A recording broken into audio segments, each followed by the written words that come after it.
जो आपका टॉपिक है बच्चों वो है क्वाड्रेटिक इक्वेशन, ठीक है ना। जिस टॉपिक को हम लोग आज डिस्कस करने जा रहे हैं वो टॉपिक का नाम है आपका क्वाड्रेटिक इक्वेशन, ठीक है। इस टॉपिक को पढ़ने से पहले कुछ चीजें जो कि आपने 9th क्लास में पढ़ी है उसका भी हम लोग रिव्यू ले लेंगे, ताकि हम लोगों को पूरी तरीके से क्लियर हो जाए कि ये क्वाड्रेटिक इक्वेशन होता क्या है और है क्या।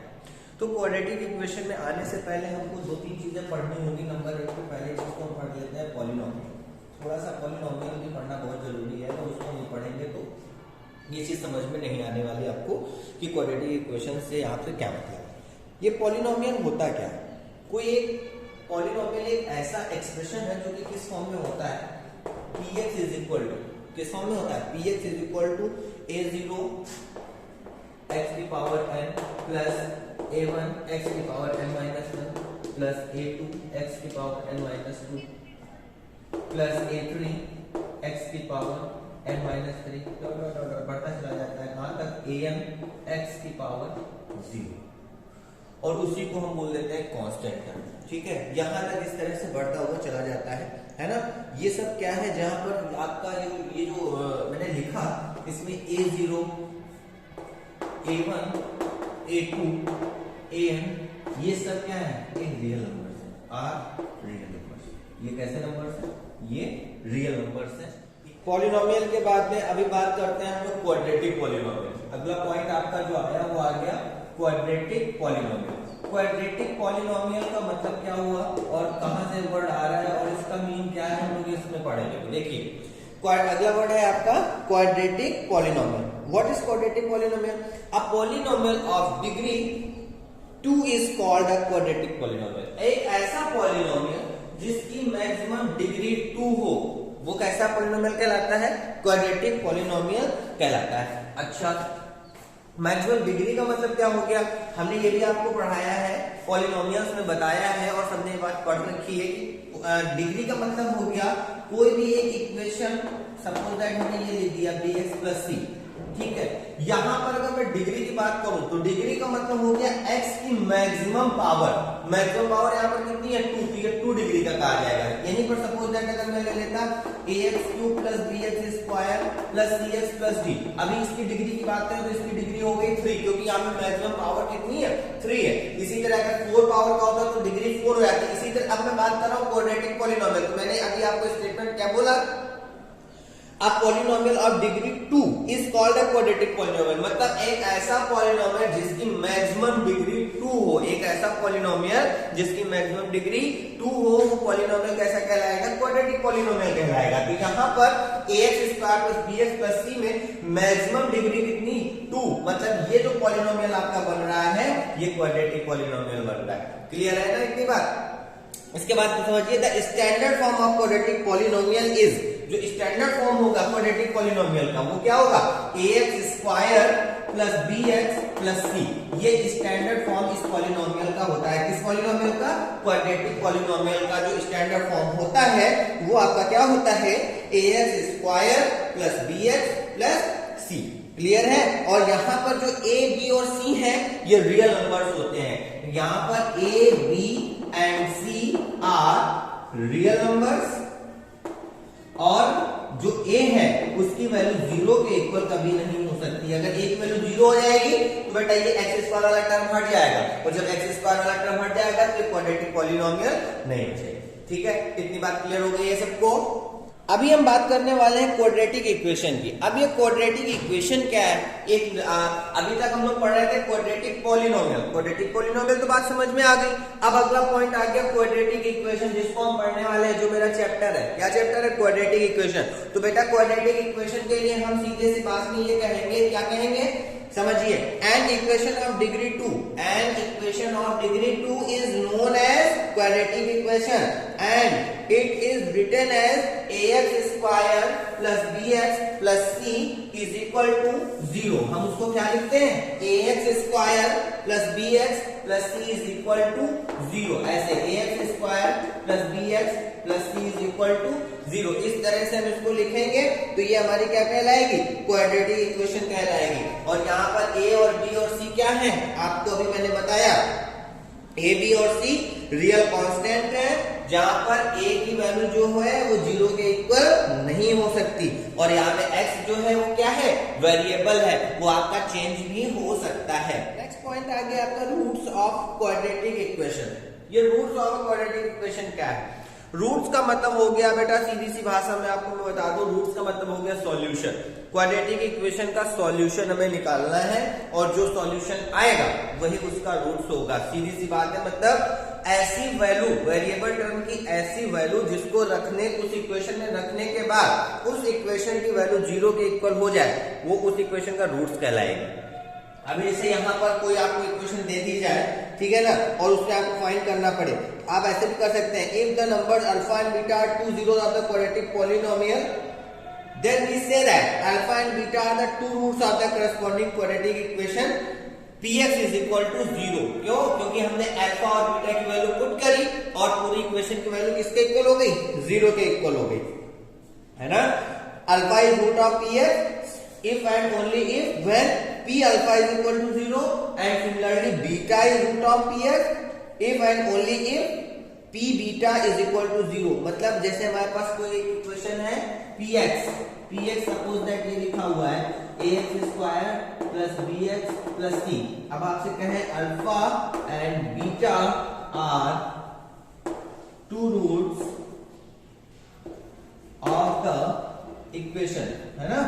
तो यहां पर बेटा हो जाएगा p of alpha is equal to a alpha square b alpha plus c, और इसकी वैल्यू किसके इक्वल हो जाएगी, 0 के इक्वल हो जाएगी, ठीक है ना। मतलब यहाँ से p अल्फा को आप किसके इक्वल रखोगे, p अल्फा जो होगी वो 0 के इक्वल होगी, और जैसे ही आपने यहाँ पे x के प्लेस पे अल्फा रखा तो ये 0 हो जाएगा। सेम सिचुएशन यहाँ पर आप बीटा रखो, x के प्लेस पे बीटा पुट करो, इसकी वैल्यू किसके इक्वल हो जाएगी, 0 के इक्वल। तो यहाँ पर क्या कहा जाएगा, alpha and beta are the two roots of the equation. Point इसके बाद और आता है, finding the roots of quadratic equation is also known as solving the quadratic equation। आपसे कह दिया जाए quadratic equation को सॉल्व कीजिए, मतलब क्या हो गया, आपको उसके रूट्स फाइंड करने हैं। ये आपसे कह दिया गया है कि बेटा इसके रूट्स बताइए, क्वाड्रेटिक इक्वेशन है उसके रूट्स बताइए, तो इसका मतलब सीधा सा मतलब है आपको उस क्वाड्रेटिक इक्वेशन का रूट्स निकालने का मतलब हो गया क्वाड्रेटिक इक्वेशन को सॉल्व करना है, और सॉल्व करके x की वैल्यूज निकालनी है, वही तो उसके क्या होंगे, रूट्स होंगे, ठीक है। सबसे पहला क्वेश्चन आता है कि बताइए कोई इक्वेशन आपको गिवन हो गई, सपोज दैट ये आपको गिवन हो गई 3x + 2 और x - 2, ठीक है। आपसे कह दिया है बताओ ये क्वाड्रेटिक इक्वेशन है कि नहीं है। तो अभी क्या है, आपके दिमाग में बस एक बात आनी चाहिए, क्या, अगर इक्वेशन की मैक्सिमम पावर 2 है तो क्वाड्रेटिक इक्वेशन होगा, और अगर मैक्सिमम पावर 2 नहीं है तो क्वाड्रेटिक इक्वेशन नहीं होगा। तो यहाँ पर तो आपको 1 1 दिख रहा है, लेकिन ऐसे मतलब नहीं है। अभी ये दोनों प्रोडक्ट में है, तो पहले तो इसका प्रोडक्ट निकालेंगे, दोनों को मल्टीप्लाई कराएंगे। तो जैसे ही मल्टीप्लाई कराएंगे तो क्या हो जाएगा, 3x x - 2 + 2x - 2, ठीक है। मैं पूरा कर रहा हूँ इस वजह से क्योंकि बहुत बार आप कहते हैं सर ये कैसे हो गया, तो देखो 3x का पहले पूरे में मल्टीप्लाई, फिर 2 का पूरे में मल्टीप्लाई, ठीक है। तो 3x x - 2 + 2x - 2, यहाँ से बेटा हो जाएगा 3x square minus 3 2 6x plus 2x - 4। तो इसको जब हमने सॉल्व करा तो 3x स्क्वायर और 6 4 2 हो गया -4x - 4। अरे यहाँ पे तो मैक्सिमम पावर 2 है, तो यहाँ पे आप सीधे सीधे लिख लोगे since this equation has the maximum degree is 2, so this equation is a quadratic equation, या क्वाड्रेटिक इक्वेशन होगी, है ना। अभी सपोज दैट आपको मैं क्वेश्चन देता हूँ, आप खुद से बताइएगा करके कि इक्वेशन है कि नहीं है। 4x - 1 3x - 2 is equal to x - 2 12x + 1, ठीक है। इसको आप खुद से करिएगा, फिर बताइएगा कि क्वाड्रेटिक इक्वेशन है कि नहीं, ठीक है।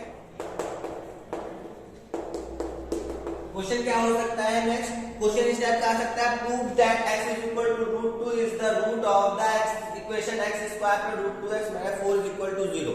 क्या प्रूफ करना है, यहाँ पर आपको यहाँ पर बेटा x की वैल्यू √2 गिवन है, आपसे कह दिया गया है कि प्रूफ करिए कि ये इस इक्वेशन का रूट होगा।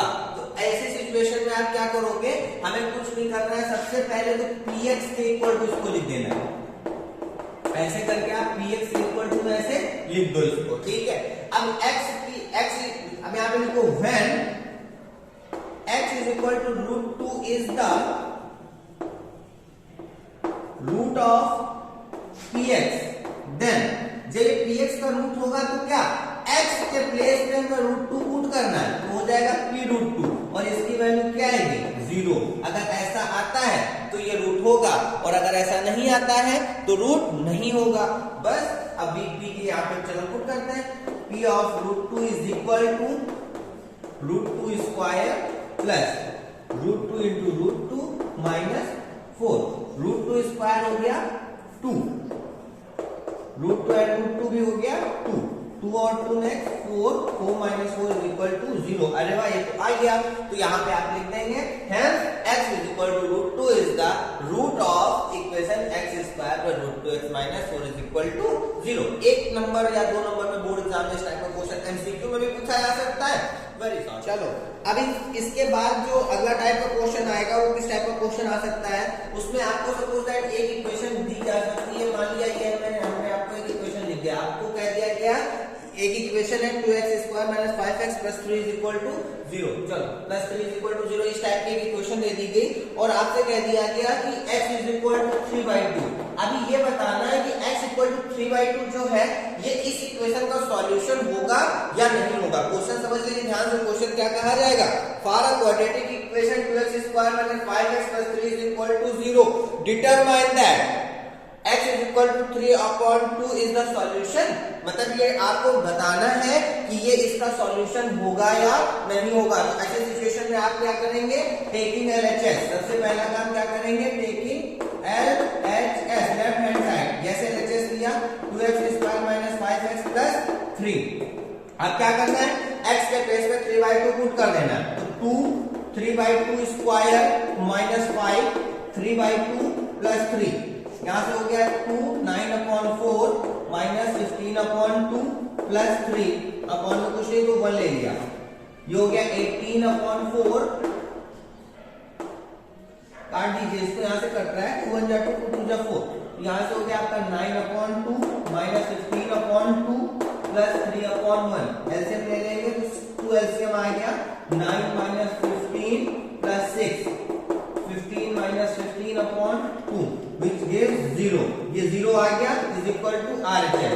Hence x is equal to 3/2 is the solution of the equation। अगर ये 0 नहीं आता तो ये इक्वेशन का सॉल्यूशन नहीं होता। यहाँ पर 0 आ रहा है मतलब ये सॉल्यूशन होगा। अगला क्वेश्चन कैसे कह सकते हैं, क्वेश्चन में आपको दे दिया हुआ सपोज दैट कि हमने यहाँ पे x square minus 1/9 is equal to 0 लिख दिया। अब क्वेश्चन आपसे ये कहेगा find the value of x। इस सिचुएशन में आपको x की वैल्यू फाइंड करनी है, तो उसके लिए करना क्या है, आपको 9th क्लास के भी सारे फॉर्मूले आपके माइंड में होने ही चाहिए बेटा। तो देखिए यहाँ पर इसको आप करने के दो तरीके हैं। पहला तरीका क्या है, सीधे से 1/9 को इधर उठा लेंगे, प्लस में हो गया, यहाँ से स्क्वायर आया तो यहाँ पे रूट लग गया, जब रूट लगेगा तो प्लस माइनस भी आएगा, तो यहाँ से क्या आ जाएगा प्लस माइनस 1/3। एक तो ये तरीका था करने का। दूसरा तरीका क्या था, हमारे माइंड में वो नहीं आ रहा था, हमारे दिमाग में फॉर्मूला याद आ गया, इसको हमने ऐसे लिख दिया, ये हो गया x minus 1/3 and x plus 1/3 is equal to 0। अब क्या करेंगे, एक बार इसको इक्वल टू 0 के कर देंगे, एक बार x प्लस 1/3 को इक्वल टू 0 कर देंगे। जैसे इसको करेंगे तो यहाँ से वैल्यू 1/3 आएगी, यहाँ से वैल्यू 1/-1/3 आएगी। अच्छा, आपके माइंड में ये जरूर आया होगा कि सर इसको भी 0 के इक्वल कर लिया, इसको 0 के इक्वल कर लिया, क्यों कर लिया। तो देखिए इसको करने का एक लॉजिक ये है बेटा कि यहाँ पर ये जो दोनों चीजें ये प्रोडक्ट शो कर रही हैं। क्या शो कर रही है कि इन दो चीजों का प्रोडक्ट 0 के इक्वल है, ये शो ऑफ हो रहा है। तो जब इन दो चीजों का प्रोडक्ट 0 के इक्वल है, किसी भी चीज का प्रोडक्ट 0 के इक्वल कब होता है, या तो पहली डिजिट 0 हो या दूसरी डिजिट 0। या तो मुझे नहीं पता ये कौन सी डिजिट 0, तो हमने सपोज कर लिया कि ये डिजिट 0 है। जब ये डिजिट 0 थी तो इसको इक्वल टू 0 रख के हमने वैल्यू निकाली, ये भी तो 0 हो सकती है भाई। हम प्रोडक्ट का मतलब क्या हो गया, a और b इक्वल टू 0 कब आएगा, जब या तो a 0 और b 0, तभी 0 हो सकता है, और कोई सिचुएशन यहाँ पर नहीं बन रही है। इस वजह से हम एक बार इसको 0 के इक्वल करते हैं और एक बार इसको 0 के इक्वल करते हैं।